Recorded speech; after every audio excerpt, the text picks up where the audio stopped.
दोस्तों ये फिल्म मनोरंजन से ज़्यादा सामाजिक संदेश देने वाली फिल्म है। मतलब अगर आप मनोरंजन इस फिल्म में ढूंढ रहे हैं तो वो आपको मिलेगा, लेकिन उस लेवल का नहीं मिलेगा जिसे देख के आप कहोगे वाह मज़ा आ गया। भाई थोड़ी चटनी ले लूं? हाँ कितनी भीड़ है, थोड़ी लेने देना। श्राप लगेगा, अछूत हूँ। थोड़ी चटनी क्या मांग ली तूने तो जाते। एंटरटेनमेंट टाइप की मूवी नहीं है ये, एक सामाजिक संदेश या जागरूकता फैलाने टाइप वाली मूवी है। जैसे कि एक मनोज वाजपेयी सर की आई थी एक बंदा काफ़ी है, उसमें भी और इस फिल्म में भी लगभग बहुत सारी सिमिलरिटी है। लेकिन और दूसरी बात ये कि एक बंदा काफ़ी भी रियल बेस्ड इंसिडेंट यानी सत्य घटनाओं पर आधारित फिल्म थी, और ये वाली मूवी जो महाराज है वो भी सत्य घटनाओं पर आधारित फिल्म है। 1862 में ये सब हो चुका है हमारे देश में, उसी को आधार बना के ये फिल्म बनाई गई है, जिसमें थोड़ा नमक मिर्च मसाला मिला दिया जिससे कि दर्शक एकदम बोर ना हो जाएं। तो 1862 या 32 के आसपास महाराज जी का जलवा हुआ करता था, जो कि भगवान और श्रद्धालुओं के बीच की कड़ी होते थे। जो श्रद्धालु होते थे उनको भगवान तक का मार्ग पहुंचाने में मदद वगैरह करते थे, और ये जो महाराज है, इस फिल्म के जो महाराज हैं, वो उसका फ़ायदा उठाते हैं, शोषण करते हैं। मतलब कि जो भी वो महिला को चुन लेते हैं तो वो महिला खुशी खुशी अपनी मर्जी से, और प्लस उसके परिवार वाले भी खुश हो जाते थे कि महाराज जी ने हमारे घर की बहू बेटी बहन को चुना है, और उसके साथ वो करते थे। और उसको देखने के लिए कि इससे स्वर्ग मिलेगा, अमीर लोग 10 रुपए की टिकट लेके भी ये सब भोग विलास की चीज़ें देखते थे। चरण सेवा के दर्शन होंगे 11 रुपया था। हेलो जरूर कैसे देखना चुपचाप। तो ध्यान रहे लड़के की अभी मूछ फूटी है, सीख लेते लेते कहीं चीख ना निकल जाए।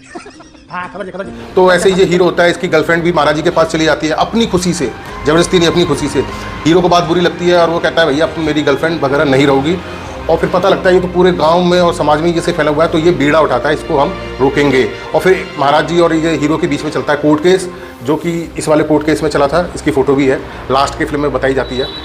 तो फिल्म सिर्फ सामाजिक संदेश देने की बात कर रही है कि कैसे जो श्रद्धालु होते हैं और भगवान होते हैं उनके बीच में जो माध्यम होते हैं, सब नहीं लेकिन 1-2 माध्यम ऐसे होते हैं जो उस चीज़ का फ़ायदा उठा लेते हैं अपने निजी स्वार्थ के लिए। तो हमें ऐसे लोगों से बचना है, यानी कि हमारे और भगवान के बीच में वैसे तो कोई ज़रूरत ही नहीं किसी की, अगर है भी तो आंखें खोल के बुद्धि लगा कर ही देखना है कि वो सही बंदा है या नहीं है।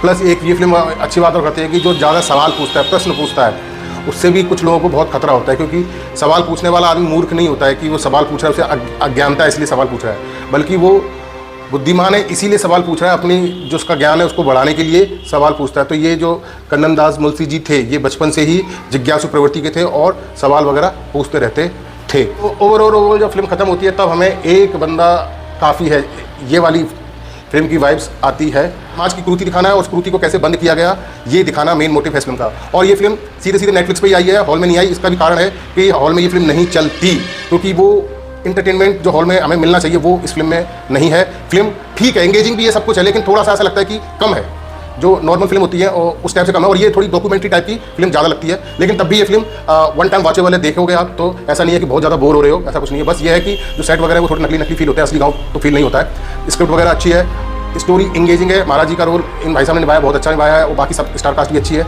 और बेसिक जो चीज़ है बस वो ये कि अंधा अनुकरण, यानी कि भक्त बने लेकिन अंधभक्त नहीं बने, जैसा कि समय समय पर लोग आपको बताते रहते होंगे, उस टाइप की ये फिल्म है। और इस फिल्म को देख के जो आस्थावान लोग हैं उनको भी बुरा नहीं लगेगा, क्योंकि ये फिल्म ना तो किसी भगवान पर टारगेट कर रही है ना किसी धर्म को टारगेट कर रही है। ये सिर्फ जो माध्यम होते हैं श्रद्धालु और भगवान के बीच में, उसमें से भी 100 में से भी सिर्फ 2-4 लोग ऐसे होते हैं जो फायदा उठाने की कोशिश करते हैं, सिर्फ उन्हीं को टारगेट कर रही है, सब लोगों को टारगेट भी नहीं कर रही है। और ये रियल लाइफ इंसिडेंट है, कोई मनगढ़ंत कहानी नहीं है, ऐसा हुआ है। बस प्रेजेंटेशन के दौरान, फिल्म के दौरान बोरियत महसूस ना हो इसलिए गाने वाले नमक मिर्च लगा के प्रस्तुतिकरण किया गया है। तो लोगों जब फिल्म खत्म हो जाती है तो लगता है कि करणदास मुंशी जी के बारे में और जानें, गूगल पर सर्च करके उनके बारे में और ज़्यादा पढ़ें समझें उनको। तो ओवरऑल सिर्फ फिल्म की बात करें तो अगर सामाजिकता के नाम से आप देख रहे हैं तो ठीक फिल्म है, और अगर मनोरंजन के नाम से देख रहे हैं तो सो फिल्म है।